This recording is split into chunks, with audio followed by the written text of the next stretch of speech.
TV देख रहे हैं आप और मैं हूं आपके साथ जागृति खंतवाल। रुक करेंगे बड़ी खबर की ओर। कुल्लू मनाली हाईवे पर सड़क हादसा हुआ है।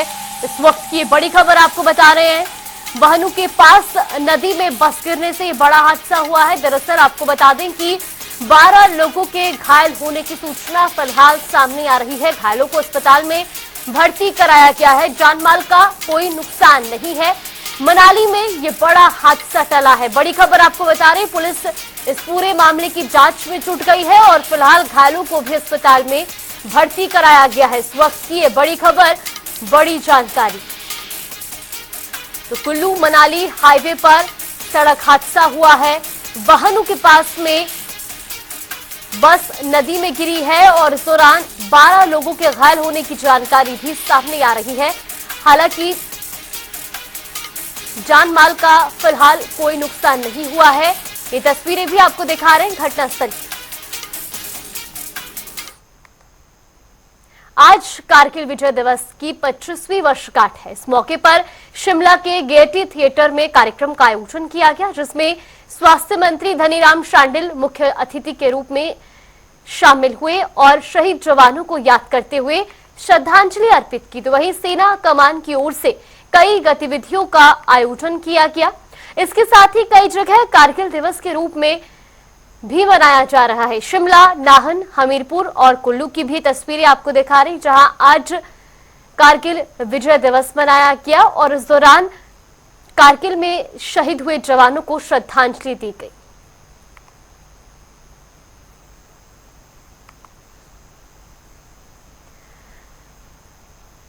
तो वहीं शिमला में 108 एम्बुलेंस सेवा की समीक्षा बैठक बुलाई गई। स्वास्थ्य मंत्री धनीराम शांडिल की अध्यक्षता में यह बैठक हुई। तो वहीं स्वास्थ्य मंत्री ने एम्बुलेंस सेवा प्रदान कर रही कंपनी को निर्देश दिए।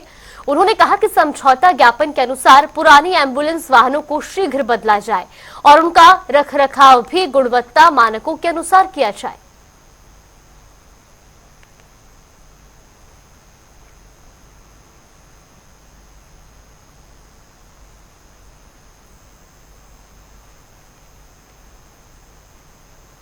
तो वही मुख्यमंत्री सुखविंदर सिंह सुक्खू ने बीते कल भगवान शिव को समर्पित गीत मेरे केदारा जारी किया। मुख्यमंत्री सुक्खू ने गीत, संगीत और फिल्मांकन की सराहना की और कहा कि ऐसे धार्मिक गीत हमारी समृद्ध संस्कृति को प्रदर्शित करते हैं। साथ ही हिमाचल प्रदेश देवी देवताओं की भूमि है और ऐसे गीत हमारी धार्मिक भावनाओं को संजोए रखने में अहम भूमिका निभाते हैं।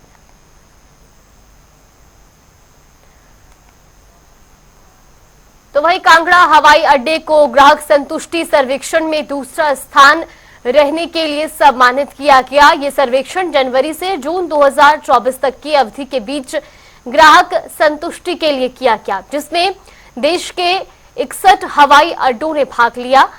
बता दें कि राजमुंद्री हवाई अड्डे के बाद कांगड़ा हवाई अड्डा दूसरे स्थान पर रहा।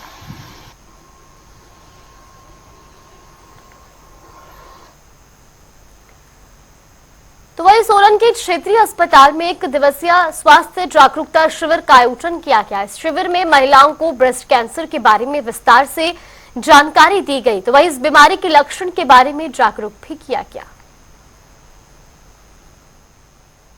को जागरूक करने के लिए स्तन कैंसर यानी ब्रेस्ट कैंसर पर एक जागरूकता शिविर का आयोजन किया, जिसमें लगभग 30 से 35 महिलाओं ने भाग लिया। हमारी आशा वर्कर्स इन महिलाओं को अलग अलग समुदाय से सोलन शहर से लेकर आई थी।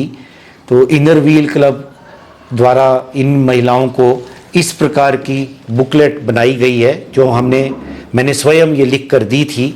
स्तन कैंसर कैसे हो सकता है, इसके लक्षण क्या है, बचाव क्या है, ताकि जन जागरण तक ऐसी किताबें अब इस क्लब के माध्यम से पहुंच जाएंगी। और हमें ये ध्यान देना होगा कि भारत में अब सबसे ज्यादा अगर कोई कैंसर है तो वो स्तन का कैंसर है।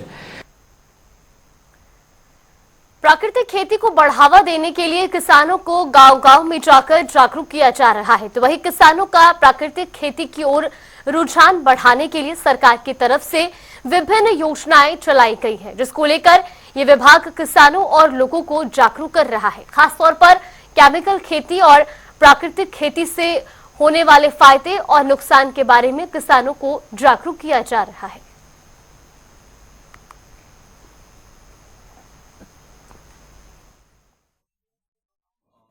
जैसे किसानों को हम गांव-गांव जाके उनको प्रशिक्षण देते हैं, उनकी मास सेंसिटाइजेशन वगैरह करवाते हैं टाइम टू टाइम।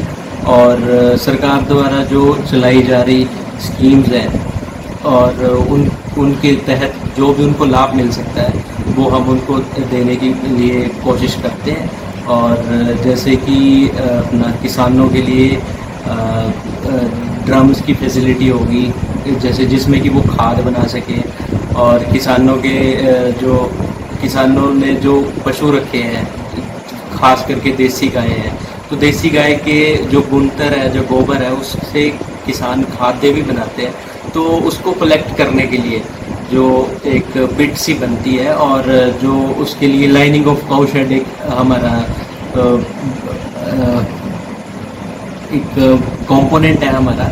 और इसमें हम 80% तक किसानों को है जो सब्सिडी देते हैं।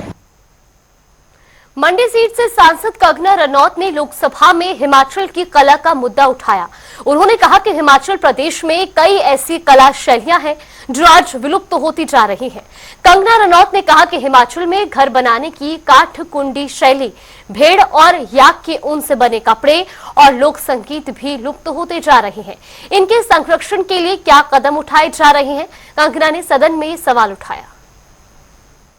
तरफ से हार्दिक अभिनंदन करती हूँ, आभार करती हूँ कि आपने आज पहली बार मुझे इस सभा में बोलने का, मंडी क्षेत्र के विषय में बोलने का मौका दिया।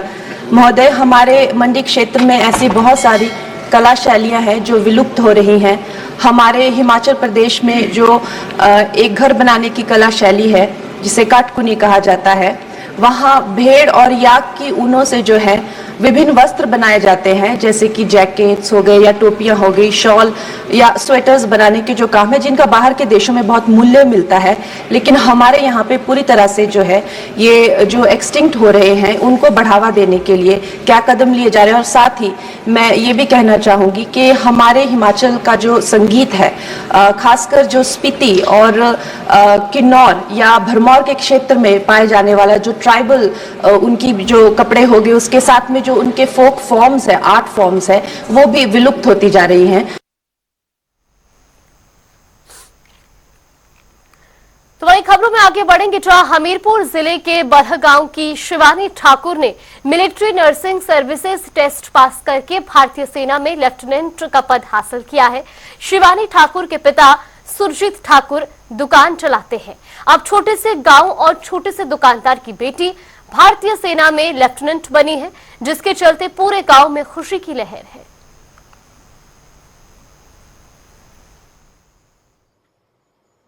मेरा मतलब सिलेक्शन हुआ है, इससे मुझे बहुत खुशी है। मैं बहुत खुश हूँ, फैमिली पूरी हैप्पी है इस टाइम। मतलब एक खुशी की लहर है पूरी घर में। और सिलेक्शन का बोलूँ तो काफ़ी मतलब टफ रहा है। पहले का जो जर्नी थी, मतलब बहुत एग्ज़ाम दिए मैंने, सिलेक्शन से कुछ ही मार्क्स से रह जाती थी मैं हमेशा। फिर मेरा ऐसा था कि मिलिट्री में तो जाना ही है, लेकिन मिलिट्री का कोई एग्ज़ाम वैसे आ नहीं रहा था। फिर अचानक से MNS का एग्ज़ाम आया, मैंने एग्ज़ाम दिया और क्लियर भी किया। उसके बाद इंटरव्यू के लिए कॉल आया, इंटरव्यू में सिलेक्शन हुआ, फिर मेडिकल हुआ, देन मेडिकल भी क्लियर हो गया। उसके बाद वेट था कि कब कॉल लेटर या कोई लिस्ट या रिजल्ट हमें वो दे। फिर अभी कॉल लेटर आया है, अपॉइंटमेंट मिली है। तो ये तो मेरे को बहुत खुशी की हुई है, बहुत गर्व की बात है। क्या लगता था आपको जब ये पढ़ाई कर रही थी, सिलेक्शन हो पाएगी? नहीं, पढ़ाई तो बहुत कर रही थी, लेकिन पहले खुद की ख्वाहिश बहुत ज़्यादा थी आर्मी में, मैं खुद आर्मी में जाऊँ। लेकिन मेरा खुद का सपना तो पूरा नहीं हो, लेकिन मेरे को ये था कि मेरे बच्चों में से कोई ना कोई एक आर्मी में जाए। तो मेरा जो सपना था मेरी बेटी ने पूरा कर दिया है, इसके लिए मैं बहुत खुश हूँ। और इसने मेहनत भी बहुत की। हमने जो सपोर्ट, मेरी तरफ से जो सपोर्ट दी, हमने उसमें कोई कमी नहीं छोड़ी है। बाकी बच्चों ने बहुत मेहनत की है। इसने टेस्ट क्वालिफाई किया, उसके बाद पर्सनल इंटरव्यू हुआ उसका, वो भी उसने क्वालिफाई किया। उसका मेडिकल हुआ, फिर वेट कर रहे थे हम कि कब रिजल्ट आए, कब वो मौका मिला हमें। वो मौका हमें परसों मिला है। और वक्त चला एक छोटे से ब्रेक का।